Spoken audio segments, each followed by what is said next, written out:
وہ بہترین سوٹ اور ٹائی میں تھا، لیکن اس درجہ مشابہت صرف حمزاد بھائیوں کے علاوہ کہیں نظر نہیں آتی۔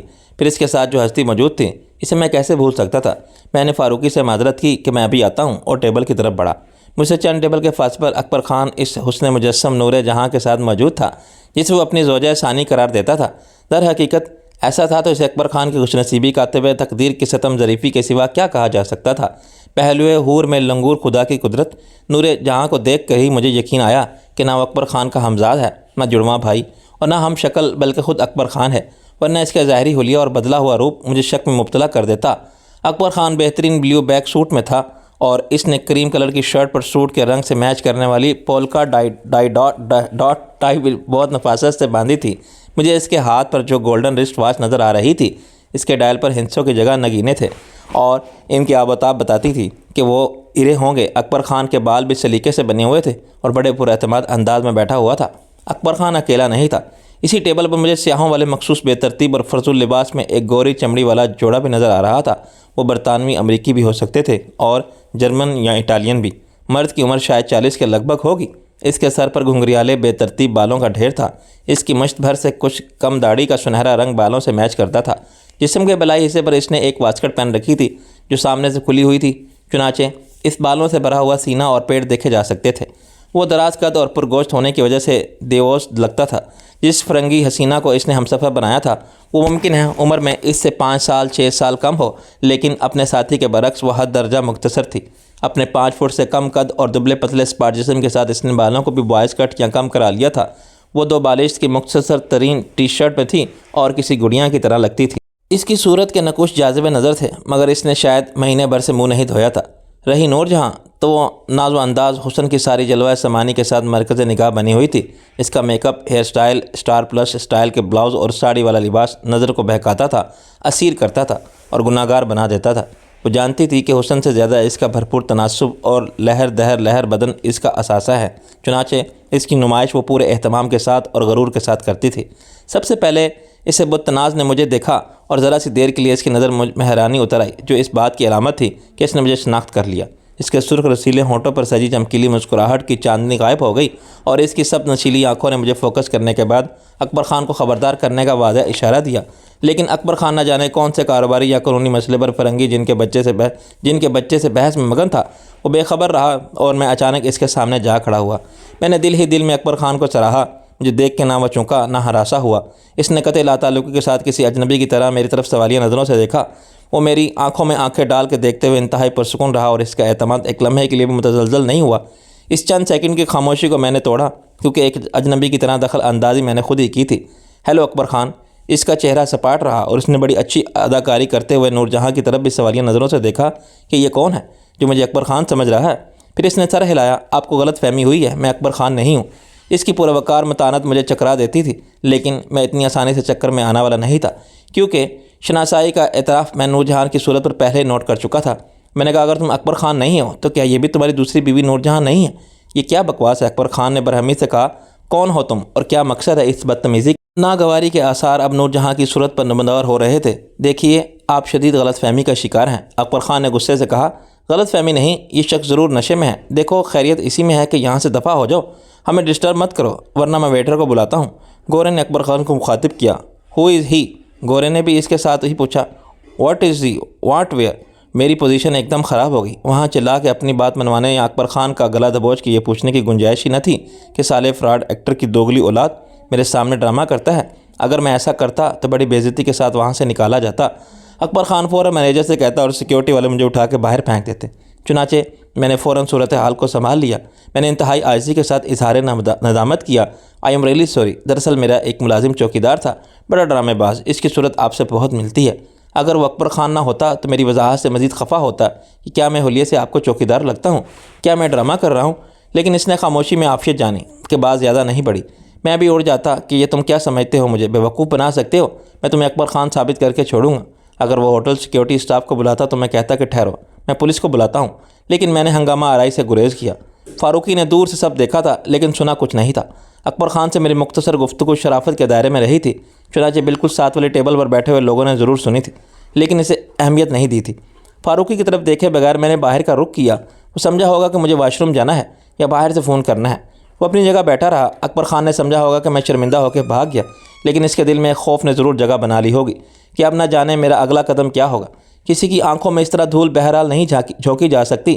وہ اکبر خان تھا اور اس کے ساتھ جو عورت تھی وہ نور جہاں تھی۔ اس حقیقت سے انکار وہاں ممکن تھا، ہر جگہ نہیں۔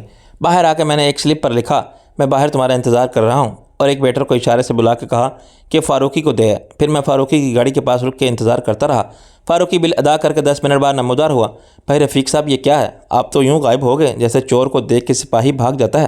میں نے کہا صحیح مثال دی تم نے، لیکن اب اس چور کی خیر نہیں۔ آخر کون تھا وہ؟ دراصل میں تو اس ہوشر با حسینہ کی طرف زیادہ متوجہ رہا، یہ خدا کی چیز تھی۔ فاروقی نے گاڑی کھولی۔ میں نے کہا میں پیچھے بیٹھوں گا۔ خیریت؟ آپ کو جلال میں ہیں؟ وہ کیا ہے؟ بقول شاعر بھویں تنی ہیں، خنجر ہاتھ میں ہیں، تن کے بیٹھے ہیں۔ میں نے کہا تم نے کبھی کسی کا تعاقب کیا ہے؟ وہ کہکا مار کے ہنسا۔ اجی حضرت کیا سوال فرمایا ہے آپ نے مجھ پر؟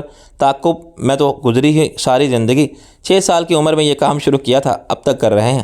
میں نے کہا میرا مطلب تھا فلمی جاسوس کے انداز میں، جو گاڑی میں کسی مجرم کا پیچھا کرتے ہیں، گاڑی کو جیٹ طیارے کی طرح چلاتے ہیں، الٹے سیدھے دائیں بائیں سینکڑوں گاڑیوں سے ٹکراتے، جمپ لگاتے، راستے کی ہر رکاوٹ سے بچتے بچاتے۔ اس نے مجھے غور سے دیکھا۔ میری گاڑی اور زندگی دونوں انشورڈ ہیں، مگر اس کے باوجود میں خودکشی کے موڈ میں نہیں ہوں۔ آخر چکر کیا ہے؟ میں نے اسے مختصراً اکبر خان کے بارے میں بتایا۔ اب کچھ دیر بعد وہ باہر تو آئے گا، باہر آنے کا یہی ایک راستہ ہے۔ یہ بھی تو ہو سکتا ہے کہ وہ آدھی رات تک وہیں بیٹھا رہے۔ میں نے کہا ہمیں بھی فرصت ہی فرصت ہے مسٹر فاروقی۔ اس نے ایک ٹھنڈی سانس لی۔ سچ کہتے ہو، تمہاری کوئی گھر والی نہیں، اور جو میری ہے اسے اب میرا انتظار ہی نہیں۔ مجھے جلدی ہوتی ہے اس کے پاس پہنچنے کی جو پہلے سال ہوتی تھی۔ وہ کیا ہے کہ بار بار ٹکرانے سے مقناطیس بھی کشش کھو دیتے ہیں، بس لوہے کے ٹکڑے بن جاتے ہیں، ٹھنڈے ٹھنڈے۔ وہ اپنی بات پر خود ہی کہکا مار کے ہنسا۔ میں نے کہا وہ پہلے دیکھے گا کہ میں باہر کہیں موجود تو نہیں ہوں۔ ممکن ہے خود نہ نکلے، نور جہاں کو بھیجے۔ یہ اس آفت جہاں کا نام ہے۔ ہاں وہ بڑی خطرناک عورت ہے فاروقی صاحب۔ ہم بھی تو خطرات سے کھیلنے کا شوق رکھتے ہیں نواب صاحب۔ اس کے ساتھ وہ سفید چمڑی والا کون تھا؟ اور وہ میم؟ میں نے کہا انہیں میں نہیں جانتا، لیکن وہ بھی مجھے مشکوک قسم کے کردار لگے۔ ان کا حلیہ ہی آوارہ گردوں والا تھا۔ ایسے ہی لوگ تو ڈرگ مافیا کے کام آتے ہیں۔ امریکی یورپی پاسپورٹ بے حد معتبر اور شک و شبے سے بالاتر سمجھا جاتا ہے، اور پیسوں کی خاطر یہ لوگ کچھ بھی کرنے کو تیار ہو جاتے ہیں۔ سچ کہا تم نے۔ ایک گوری کو میں بھی جانتا ہوں، $400 چارج کرتی ہے ایک رات کے۔ 2 مہینے سے پہلے اپارٹمنٹ نہیں ملتے، ویٹنگ بڑی لمبی ہے۔ اور اب تم سے کیا پردہ؟ ہمارا نام بھی لکھا ہوا تو ہے۔ میں نے کہا تمہیں شرم آنی چاہیے۔ ہاں یار آتی ہے، مگر یہ تو کام بے شرمی کا ہے، اور ہمیں بدلہ بھی تو لینا ہے ان سے۔ 200 سال تک یہ ہماری… وہ ڈھٹائی سے بولا۔ 1 گھنٹے بعد میرے ضبط کا حوصلہ جواب دینے لگا۔ فاروقی کی یہ بات درست ہوتی نظر آتی تھی کہ وہ آدھی رات تک وہاں بیٹھے رہ سکتے ہیں۔ وہ میرے صبر کو آزمائے گا، یہ چاہے گا کہ تنگ آ کے میں کچھ کروں، یا کوئی ترکیب چلے گا کہ میری آنکھوں میں دھول جھونک کے نکل جائے۔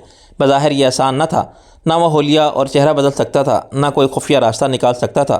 فاروقی نے کہا یار انتظار کس امید میں ہو تو بات ہوتی ہے، مثلاً وہ جو گل بدن ہے نور جہاں، راحت جہاں، اگر یہ آس ہو کہ وہ سیدھی آ کے گاڑی میں بیٹھ جائے گی تو ہم بیٹھے رہ سکتے ہیں ساری رات۔ میں نے کہا فی الحال اس کا کوئی چانس نہیں، اس لیے دوسرا طریقہ اختیار کرتے ہیں۔ کوئی کاغذ کا پرزہ نکالو اور لکھو۔ فاروقی نے ایک پاکٹ ڈائری میں سے ایک صفحہ پھاڑا۔ کیا لکھوں؟ لکھو پیر بخش گاڑی میں بیٹھا ہے، اپنی گاڑی کا ماڈل، رنگ اور نمبر لکھ دو۔ کیا وہ اتنا بے وقوف ہے؟ نہیں، میں ایک چانس لے رہا ہوں، قسمت ساتھ دے تو بلف بھی کامیاب ہو جاتا ہے۔ فاروقی نے وہ رکا مجھے دیا۔ میں اسے بند کر کے دوبارہ ریسٹورنٹ کا رخ کیا۔ کچھ دیر انتظار کے بعد ایک ویٹر کی شکل نظر آئی تو میں نے اسے اشارے سے قریب بلایا۔ دیکھو یہ رکا اندر پہنچانا ہے۔ میں نے اکبر خان کا اور نور جہاں کا حلیہ بتا کے کہا۔ اس نے مجھے مشکوک نظروں سے دیکھا۔ آپ خود کیوں نہیں جاتے؟ میں نے جیب سے 1000 کا نوٹ نکالا۔ بات کو سمجھا کرو، مجھے اندر نہیں جانا، اسے باہر بلانا ہے۔ ویٹر نے رکا کھول کے پڑھا، کچھ دیر سوچتا رہا اور پھر نوٹ پکڑ لیا۔ اگر انہوں نے پوچھا اس کا جملہ مکمل ہونے سے پہلے میں نے کہا تو تم کہو گے کہ اس حلیہ کا آدمی تھا۔ میں نے اسے پیر بخش کا حلیہ سمجھا دیا۔ وہ پھر تذبذب میں پڑ گیا۔ سر جی میں غریب آدمی ہوں۔ میں نے کہا مجھے معلوم ہے، اس لیے تو 1000 دے رہا ہوں، کوئی اور غریب شاید یہ کام 500 میں بھی کر دے۔ وہ سمجھ گیا اور سر ہلا کے غائب ہو گیا۔ تو میں نے فاروقی کو کہا گاڑی آگے لے آئے۔ اسی وقت گورا جن کی ریچھ کی طرح بازو ہلاتا گوری کے ساتھ نمودار ہوا۔ گوری سگریٹ پی رہی تھی اور وہ میرے پاس سے گزرے تو مجھے دھوئیں کے مرغولے سے چرس کی بو آئی۔ اکبر اور نور جہاں سے ان کے تعلقات واضح طور پر کسی غلط کاروباری شراکت کی نشاندہی کرتے تھے، لیکن میرے پاس کوئی قانونی اختیار نہ تھا اور میں ان غیر ملکیوں کو روک کے ان سے کچھ پوچھ سکتا۔ ایسے لوگوں پر ہاتھ ڈالنے سے پہلے خود پولیس 100 بار سوچتی ہے۔ پاکستانی شہری کا کوئی مسئلہ نہیں، جسے چاہو ڈک دو اور کوئی بھی فرد جرم لگا دو، ثبوت شہادت سب کا بندوبست بعد میں ہو جائے گا۔ لیکن غیر ملکی کا معاملہ خطرناک ہو جاتا ہے۔ سفارت خانہ احتجاج کر دے کہ ہمارے شہریوں کو بلا وجہ ہراساں کیا گیا تو نوکری خطرے میں پڑ سکتی ہے۔ 10 منٹ بعد مجھے بے چینی ہونے لگی اور مایوسی کے ساتھ خفت غالب آنے لگی کہ شاید میری چال ناکام ہو گئی ہے۔ میں نے اپنی دانست میں بڑی ذہانت سے ایک جال بچھایا تھا، مگر اکبر خان، جس کی حیثیت ابھی تک میری نظر میں ایک معمولی چوکیدار سے زیادہ نہ تھی، گرفتار ہونے پر تیار نہیں۔ شاید میرا پیغام پڑھ کے وہ دل ہی دل میں بہت ہنسا ہوگا اور اس نے نور جہاں کو بھی بتایا ہوگا کہ نواب صاحب قبلہ نے کیا لطیفہ ارسال کیا ہے۔ ممکن ہے اس نے ویٹر کو بھی لالچ دیا، دھمکی سے سچ بولنے پر مجبور کر دیا۔ فاروقی نے ہارن بجا بجا کے مجھے متوجہ کرنے اور اشارے سے یہ پوچھنے کا سلسلہ الگ شروع کر رکھا تھا کہ کیا ہوا۔ اسے نظر آ رہا تھا کہ کچھ بھی نہیں ہوا، لیکن ایک تو اس نے نو پارکنگ ایریا میں گاڑی کھڑی کی ہوئی تھی، دوسرے انتظار کی کوفت میں وہ کوفتہ ہو رہا تھا۔ صرف ایک لمحے کے لیے مجھے خیال آیا کہ کہیں اکبر خان مجھے چکمہ دے کر نہ نکل گیا ہو، لیکن یہ ناممکن تھا۔ یہ صرف اس صورت میں ممکن تھا جب وہ سلیمانی ٹوپی اوڑھ لیتا اور اس کی منقوہہ برقع اوڑھ لیتی۔ ریسٹورنٹ میں وہ ان دونوں چیزوں کا آرڈر بھی نہیں دے سکتے تھے۔ یقیناً اس خبیث الزمان نے اس وقت تک اپنی جگہ پر برجمع رہنے کا فیصلہ کرا لیا ہوگا جب تک ریسٹورنٹ والے خود ان سے نہ کہیں کہ بس ہو چکی نماز، مصلی اٹھائیے، ہم ریسٹورنٹ بند کر رہے ہیں، آپ بھی گھر جائیے۔ اسے یقین ہوگا کہ اتنی دیر انتظار کرنا میرے لیے ممکن نہیں ہوگا۔ یہ بات ٹھیک ہی تھی، میں مزید انتظار نہیں کر سکتا۔ اپنی چال کی ناکامی نے مجھے مشتعل کر دیا تھا۔ میں نے فاروقی کی طرف دیکھ کے ہاتھ ہلایا اور اندر چلا گیا۔ میں نے اب اسی جگہ ان سے دو ٹوک بات کرنے کی ٹھان لی تھی۔ حبال میں قدم رنجا فرماتے مجھے حیرت کا پہلا جھٹکا لگا جب اکبر خان اور نور جہاں کی ٹیبل پر مجھے دو بارش مولانا تشریف فرما نظر آئے۔ غلطی کا امکان ہی نہ تھا، میز وہی تھی لیکن لوگ بدل گئے تھے۔ میں نے ادھر ادھر نظر دوڑائی۔ حال میں 30-40 میزوں پر 150 افراد کے بیٹھنے کی گنجائش تھی اور 2-4 کے سوا سب میزیں بھری ہوئی تھیں، لیکن اکبر اور نور جہاں ان میں نہیں تھے۔ حال کے وسط میں کھڑے رہ کر لوگوں کو گھورتے ہوئے میں نے خود کو خاصا احمق محسوس کیا۔ مجھے جو جلاہٹ بھی تھی اور غصہ بھی تھا کہ وہ دونوں میری توقعات سے بڑھ کر چالاک ثابت ہوئے اور سلیمانی ٹوپی یا برقع کے بغیر ہی غائب ہو گئے۔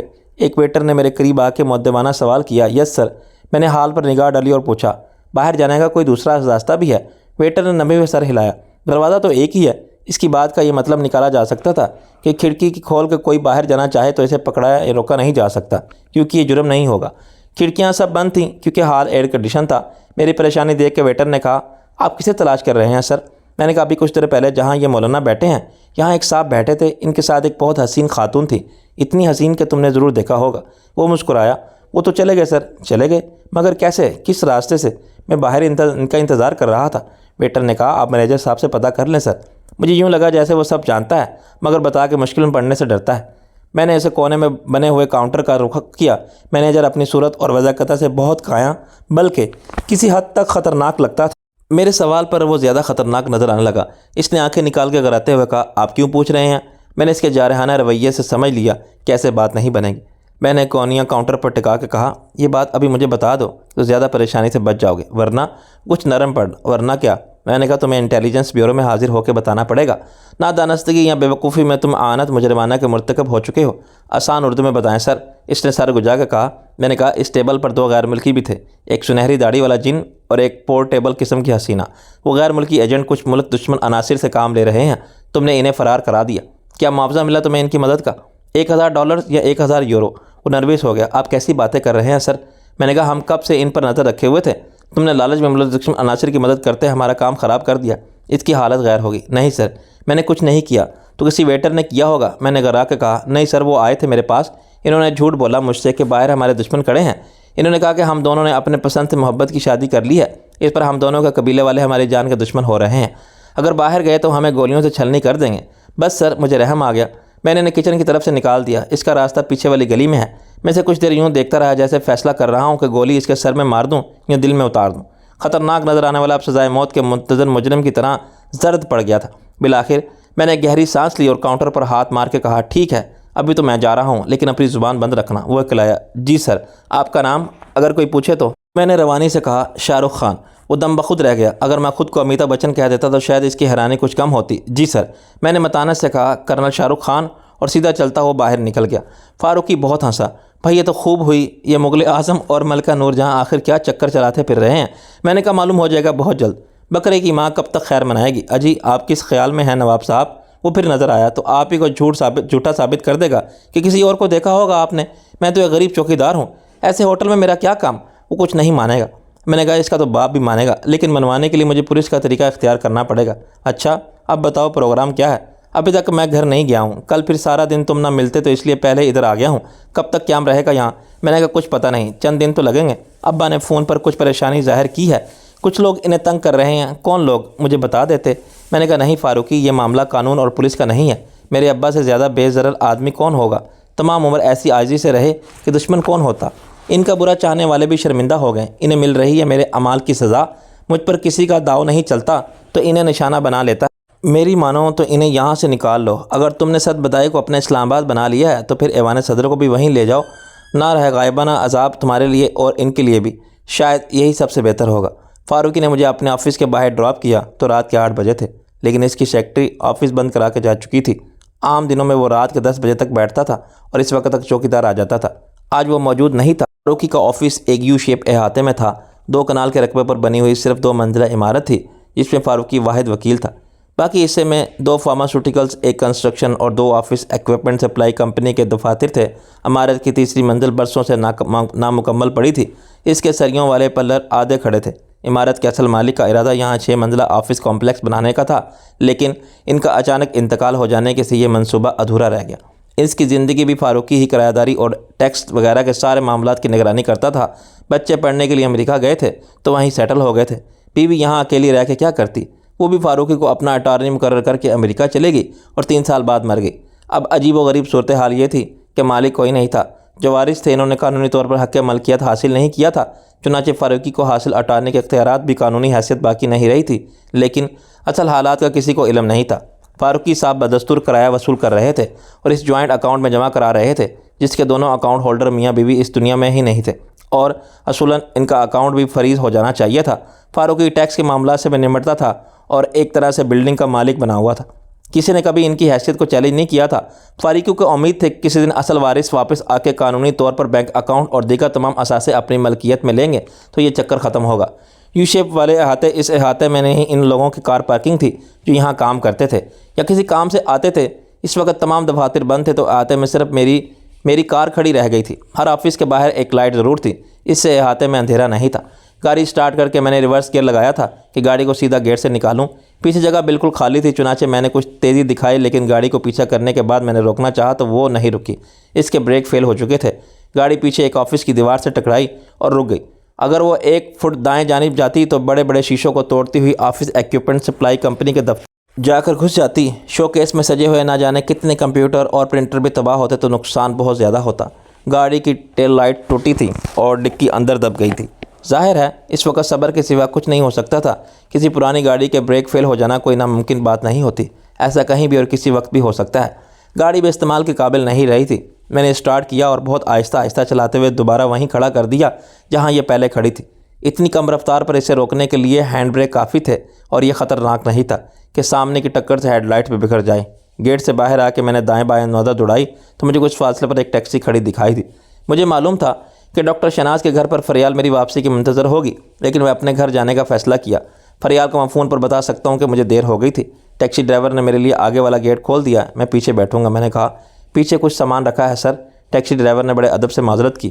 میں اب ٹیکسی بند کرنے گھر جا رہا تھا، لیکن چلے آپ کو چھوڑ دیتا ہوں، اس وقت یہاں آپ کو دوسری ٹیکسی نہیں ملی۔ میں آگے بیٹھ گیا۔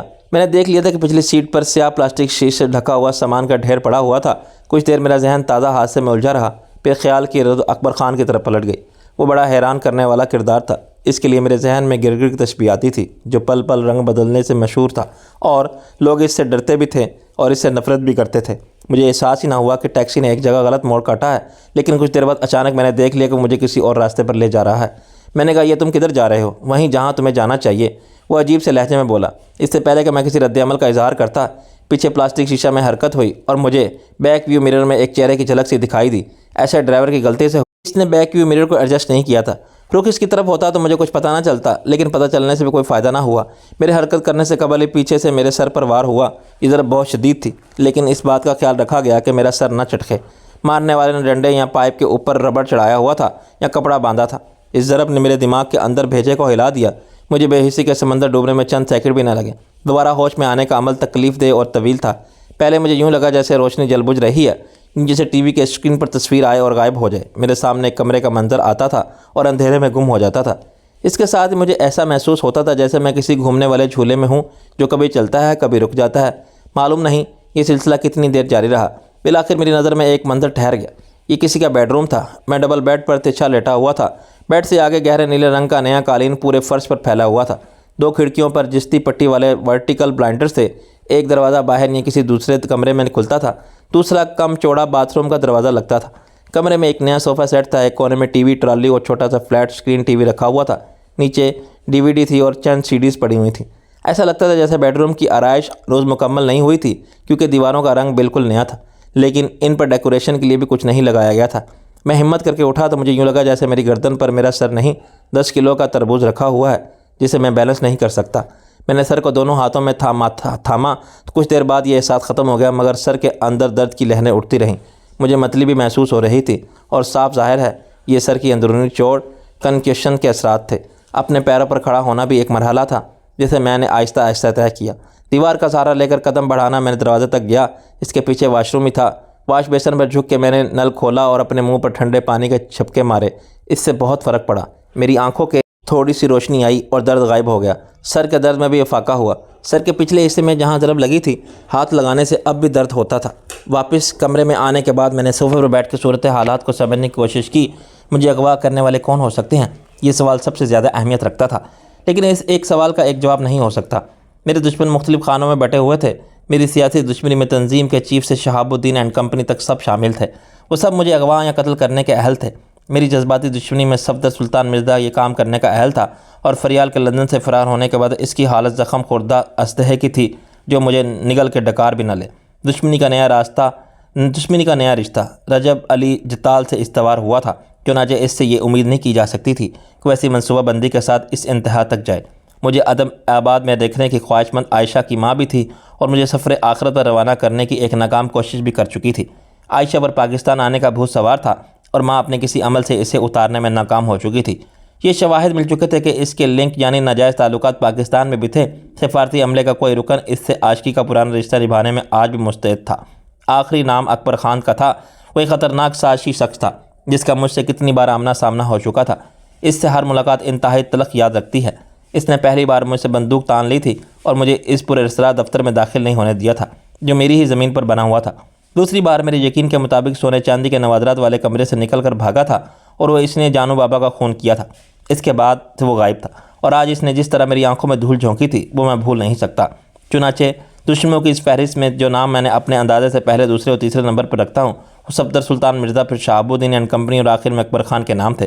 کون معشوق ہے اور اس پر وہ زنگاری ہے، یہ بہت جلد آشکار ہونے والا تھا۔ کمرے میں لائٹ چل رہی تھی، اس سے یہی سمجھا جا سکتا تھا کہ باہر بھی رات کا راج ہے، مگر یقین سے کچھ بھی نہیں کہا جا سکتا تھا۔ میرے ہاتھ پر سے کلائی کی گھڑی اتار لی گئی تھی۔ دیوار پر کہیں کوئی کلاک نہ تھا۔ یہ ہو سکتا تھا کہ میری یہ قیام گاہ زیر زمین ہو۔ دن میں بھی جہاں شب کی سیاہی کا سما تھا، قید تنہائی میں وقت کے احساس کو چھین لینا بھی ذہنی تشدد کی ایک صورت تھی۔ مجھے اچانک ٹی وی کا خیال آیا۔ ٹی وی کے پروگرام دیکھ کے یہ خبروں سے دن، تاریخ اور وقت کا اندازہ کیا جا سکتا ہے۔ میں نے ٹی وی کو آن کیا یا ریموٹ کنٹرول کا بٹن دباتا رہا، کہیں کوئی تصویر نہ آئی۔ میں نے اس کے پیچھے دیکھا، کیبل کا تار موجود تھا مگر اس پر بھی ایک چینل نہیں آ رہا تھا۔ میں نے ٹی وی کو بند کر دیا۔ میری حالت بتدریج سنبھلتی جا رہی تھی۔ بے ہوشی کا وقفہ ختم ہونے کے بعد میرے جسم کی مدافعتی نظام تیزی سے کام کر رہا تھا اور یہ میری جسمانی اور ذہنی صلاحیتیں بحال ہو رہی تھیں۔ چکر اور متلی کی کیفیت باقی نہیں رہی تھی اور کمزوری کا اثر بھی رفتہ رفتہ زائل ہونے لگا تھا۔ اب میں سوچ سکتا تھا، میں نے صورتحال کو سمجھ لیا تھا اور اس سے نمٹنے کے عمل کا آغاز ہو گیا تھا۔ میں جاننا چاہتا تھا کہ مجھے کس نے اغوا کیا تھا اور کیوں۔ وہ جو بھی تھا، اس نے سازش کا جال بڑی ذہانت سے بچھایا تھا۔ میری گاڑی کے بریک فیل نہیں ہوئے تھے۔ یقیناً کسی نے بریک لائن کاٹ دی تھی۔ رات کا وقت نہ ہوتا تو میں بہہ جانے والے بریک آئل کو بھی دیکھ لیتا۔ اس حرکت کا مقصد مجھے مارنا نہیں تھا۔ قتل کرنا ہوتا تو کوئی بھی ماہر نشانہ باز اطمینان سے میرے سر میں ایک گولی اتار دیتا۔ وہاں نہ کوئی دیکھنے والا تھا اور نہ آنے والا۔ بریک لائن کاٹنے والے کو معلوم تھا کہ گاڑی سٹارٹ کرتے ہی مجھے اس خرابی کا پتہ چل جائے گا۔ گاڑی سڑک کے کنارے ہوتی تو یہ ہو سکتا تھا کہ میں اسے سٹارٹ کروں اور ٹریفک کے روانی میں شامل ہو جاؤں۔ جب بریک لگانے کی ضرورت پڑتی تو معلوم ہوتا کہ اب گاڑی کو روکا نہیں جا سکتا۔ انجام ایک حادثہ ہوتا جس میں کوئی گاڑی سے کچلا جاتا، گاڑی کسی تصادم میں تباہ ہوتی یا میں خود مارا جاتا، صرف زخمی ہوتا یا معذور، یا کچھ بھی نہ ہوتا۔ مجھے اتنی مہلت مل جاتی کہ میں خود کو گاڑی کے کسی فٹ پاتھ پر چڑھا کے یا کھمبے سے ٹکرا کے روک لوں۔ جہاں گاڑی کھڑی تھی وہاں میرا واپس آنا یقینی تھا۔ سازش کی منصوبہ بندی کرنے والے جانتے تھے کہ جب میں گاڑی کو ریورس کروں گا تو مجھے بریک سسٹم کے ختم ہو جانے کا پتہ چل جائے گا، پھر میں گاڑی کو وہیں چھوڑ دوں گا اور کوئی ٹیکسی تلاش کروں گا، اور ایسا ہی ہوا تھا۔ میں نے باہر آتے ہی جو ٹیکسی دیکھی اس میں بیٹھ گیا تھا۔ میرے دشمنوں کا پلان کامیاب ہو گیا تھا، یہ پلان فیل بھی ہو سکتا تھا۔ میں اس ٹیکسی میں نہ بیٹھتا یا کوئی دوسری ٹیکسی نمودار ہو جاتی، لیکن ٹیکسی ڈرائیور کی بات نے مجھے قائل کر لیا تھا کہ مجھے موقع سے فائدہ اٹھانا چاہیے۔ دوسری ٹیکسی نہ جانے کب ملے، اور اکیلے آدمی کو کیا فرق پڑتا ہے، اگر پیچھے سامان پڑا ہے وہ آگے بیٹھ جائے۔ غور طلب سوال یہ تھا کہ آخر کوئی کب سے کہاں سے میرے تعاقب میں تھا۔ میرا شہر آنا کسی طے شدہ پروگرام کے مطابق نہیں تھا، میں اچانک روانہ ہوا تھا، بلکہ کر دیا گیا تھا۔ مجھے اپنی آمد کا کسی کو بتانے کا موقع ہی نہیں ملا تھا۔ پھر فاروقی کے آفس میں میری گاڑی کو کس نے دیکھا؟ کیا یہ اتفاق تھا یا کوئی شہناز کے گھر سے میرا تعاقب کرتا ہوا آیا تھا جہاں میں نے فریال کو اتارا تھا؟ کیا ہر جگہ جہاں میری واپسی متوقع ہو کسی جاسوس کی ڈیوٹی لگا دی گئی ہے؟ میرا اپنا گھر، راجہ کا گھر، شہناز کا گھر اور فاروقی کا آفس وہ مقامات تھے جہاں کبھی نہ کبھی مجھے آنا تھا۔ یہ خیال مجھے بعید از امکان لگتا تھا کہ ہر جگہ کی جاسوسی دن رات جاری ہو۔ زیادہ ترین قیاس یہ بات لگتی تھی کہ کوئی صد بدائی سے میرا تعاقب کرتا ہوا آیا۔ وہ صد بدائی سے دور رہا، اگر وہ راستے میں کہیں موجود ہوتا تب مجھے پتہ چل جاتا۔ صد بدائی سے جی ٹی روڈ پر دنیا تک سڑک پر ٹریفک برائے نام تھی۔ کوئی گاڑی میری گاڑی کے پیچھے آتی تو مجھے فوراً شک ہو جاتا۔ میرا تعاقب دینا کے موڑ سے شروع ہوا۔ جی ٹی روڈ پر مجھے لاہور کی طرف سے ہر قسم کی ٹریفک کا سیل رواں آتا تھا، جس میں بسوں اور دیگر ویگنوں کی کاریں زیادہ نظر آتی تھی۔ میں کیسے لوڈ کر سکتا تھا؟ کون سی کار میرے پیچھے آ رہی تھی اور اس ناکہ بندی کے لیے کس گاڑی میں صرف ایک شخص کا موجود رہنا کافی تھا؟ وہ میرے پیچھے پیچھے فاروقی کے آفس تک پہنچ گیا۔ باقی کام خود میں نے آسان بنا دیا۔ میں نے اپنی گاڑی وہیں چھوڑ دی اور فاروقی کا آفس قبل از وقت بند ہو گیا۔ میرے دشمن اطمینان سے میری واپسی کا انتظار کرتے رہے۔ دوسری صورت یہ ہو سکتی تھی کہ ایک آدمی موبائل فون پر صد بدائی کے قریب موجود رہے اور میرے روانہ ہونے کی اطلاع کر دے۔ باقی کام دوسروں کا، لیکن صد بدائی کے آس پاس دور تک کسی موبائل فون کمپنی کا نہ ٹاور تھا اور نہ کوئی سگنل موصول ہوتا تھا۔ خود ہم وہاں سیٹلائٹ ریسیور استعمال کر رہے تھے۔ وقت کے ساتھ ساتھ میری بے چینی میں اضافہ ہو رہا تھا۔ میں چاہتا تھا کہ مجھے یہاں قید کرنے والا سامنے آ کے بات کرے۔ مجھے فریال کا خیال آ رہا تھا، اپنے گھر والوں کی فکر تھی، راجہ کا شہناز سے رابطہ تھا۔ اس نے بتا دیا ہوگا کہ ہم پہنچنے والے ہیں، اور فریال کے پہنچنے پر وہ حیران بھی نہیں ہوئے تھے، جیسے یہ سب متوقع تھا۔ میرے لاپتہ ہونے کی خبر ایک سے دوسرے تک پہنچ گئی تو بڑی خرابی ہوگی۔ راجہ یا فریال میں سے کوئی اتنا بیوقوف نہیں کہ میرے گھر والوں کو کچھ بتائے۔ سب جانتے ہیں کہ ایسی خبر کا میرے والدین اور میری دادی پر کیا اثر ہوگا۔ بے چینی کے ساتھ اب مجھے کمزوری بھی محسوس ہو رہی تھی، جو بھوک کا نتیجہ تھی۔ 15 منٹ سے زیادہ ہو گئے تھے میں بے چارگی کی تصویر بنا بیٹھا تھا۔ صرف سوچ رہا تھا، آخر میں نے کیوں فرض کر لیا کہ اس قید سے رہائی میرے بس کی بات نہیں؟ کوشش کیے بغیر یہ شخص خوردہ ذہن کی مایوسی کس لیے؟ میں نے سوچا۔ پھر ابھی اٹھا اور میں نے دروازے کو کھولنا چاہا، مگر وہ باہر سے بند تھا۔ فلمی سٹائل سے میں نے اسے شانوں کی ٹکر سے توڑنا ناممکن تھا۔ میں نے کھڑکی کھولی، مجھے اپنے سامنے ایک تاریک گلی سی دکھائی دی۔ باہر کی خنک اور تازہ ہوا نے مجھے کچھ فرحت اور توانائی عطا کی۔ میں نے گرل سے منہ لگا کے اور چلا کے کہا، ہیلو، کوئی ہے؟ میری اپنی آواز سے منتشر ہونے والی خاموشی پھر یوں منجمد ہو گئی جیسے پرسکون تالاب کی سطح پھر کسی کنکر سے ذرا سی دیر کے لیے لہروں کے دائرے پھیلیں اور سطح آب پر شیشے کی طرح ساکت ہو جائے۔ میں کئی بار چلایا، مگر سکوت سے جواب کچھ نہ آیا۔